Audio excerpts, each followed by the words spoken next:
Haleluya, puji Tuhan, salam sejahtera bagi kita semua, keluarga GPDI El Shaddai Magelang. Kita mengucap syukur kepada Tuhan, kembali kita menikmati kebenaran firman-Nya hari ini. Mari kita mau merenungkan firman Tuhan hari ini bersama-sama, sesuai dengan pembacaan Alkitab kita di dalam program 365 hari yang mengubahkan.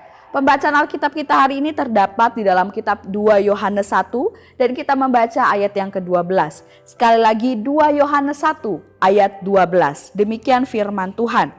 Sungguh pun banyak yang harus kutulis kepadamu, aku tidak mau melakukannya dengan kertas dan tinta, tetapi aku berharap datang sendiri kepadamu dan berbicara berhadapan muka dengan kamu, supaya sempurnalah sukacita kita. Puji Tuhan, renungan firman Tuhan hari ini saya berikan judul Menerima Pengajaran.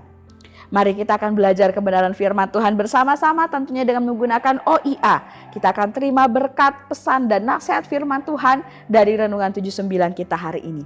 Kita akan mengobservasi terlebih dahulu ayat yang kita sudah baca tadi.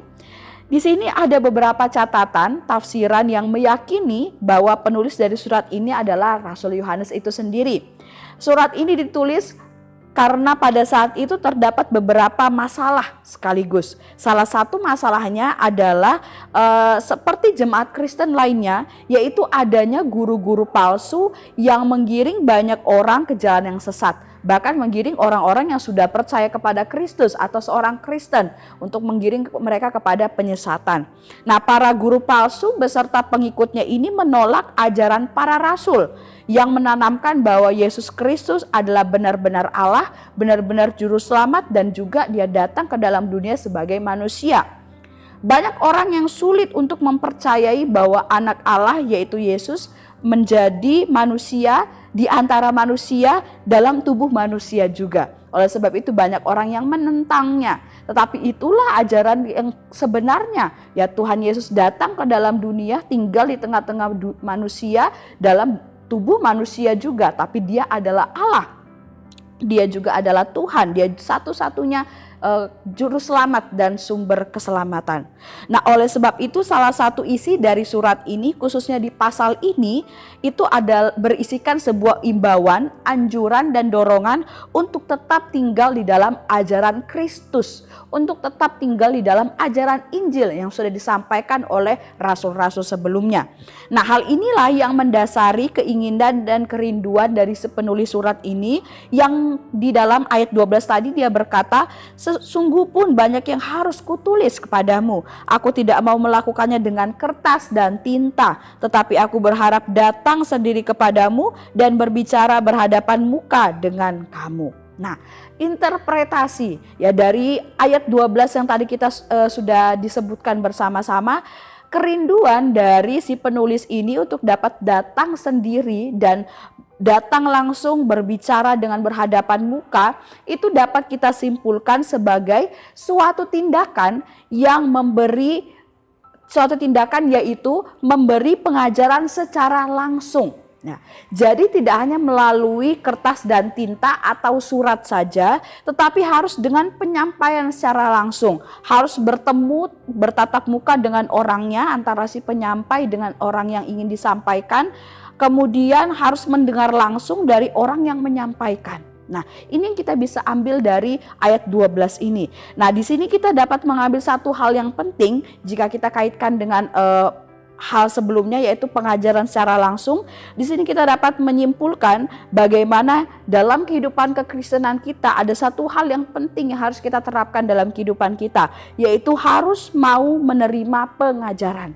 Harus menerima pengajaran. Nah, pengajaran apa yang harus kita terima secara langsung dalam kehidupan kita?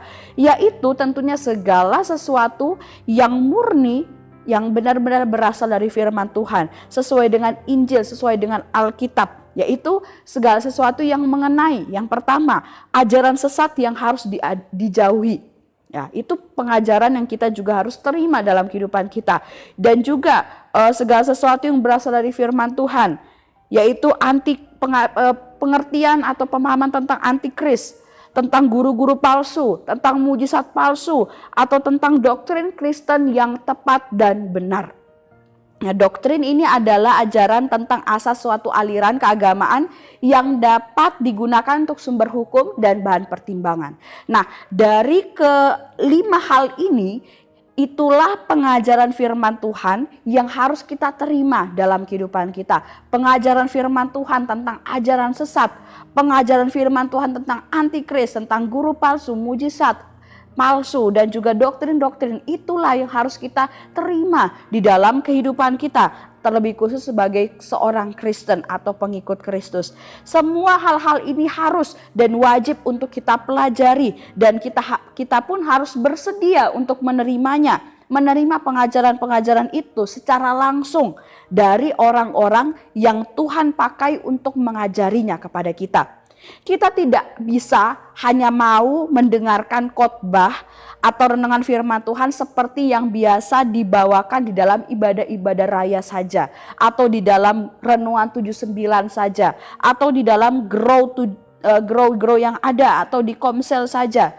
Tapi saat ada firman Tuhan berupa pengajaran-pengajaran tentang hal-hal tadi, kita tidak mau memperhatikan, kita tidak mau menerima, apalagi sampai menganggap pengajaran-pengajaran itu tidak penting, pengajaran itu tidak menguatkan, tidak memberkati, atau tidak sesuai dengan kebutuhan rohani kita dan lain sebagainya. Nah, hal ini tidak boleh terjadi dalam kehidupan kita. Firman Tuhan memang banyak sekali berisikan tentang sesuatu yang menguatkan iman kita, mengajar kita tentang bagaimana harus hidup dengan baik. Firman Tuhan yang meneguhkan iman kita di tengah persoalan.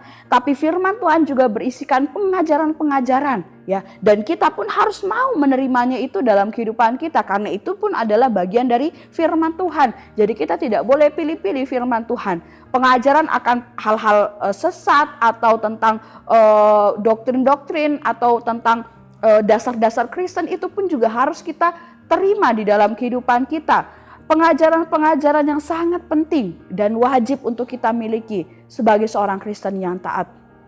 Karena entah itu ajaran sesat, entah itu antikris, guru palsu, mujizat palsu, atau doktrin-doktrin yang saat ini beredar begitu banyak, itu muncul saat ini, ya, begitu merajalela di akhir zaman ini, dan semuanya harus dipastikan terlebih dahulu kebenarannya, apakah benar-benar dari Allah atau bukan. Oleh sebab itu kita sebagai pengikut Kristus membutuhkan pengajaran, membutuhkan pengertian tentang hal-hal tadi yang sesuai dengan firman Tuhan. Tentunya supaya kita yang pertama tetap teguh berdiri di atas kebenaran firman Tuhan yang murni dan benar. Supaya kita tidak mudah terpengaruh dan tergoda terhadap hal-hal yang menyesatkan di luar sana yang saat ini begitu banyak bermunculan. Kemudian tentunya supaya kita juga dapat membedakan mana hal-hal yang betul-betul berasal dari Allah dan tidak berasal daripada Allah. Mana yang sesuai dengan firman Allah, mana yang tidak.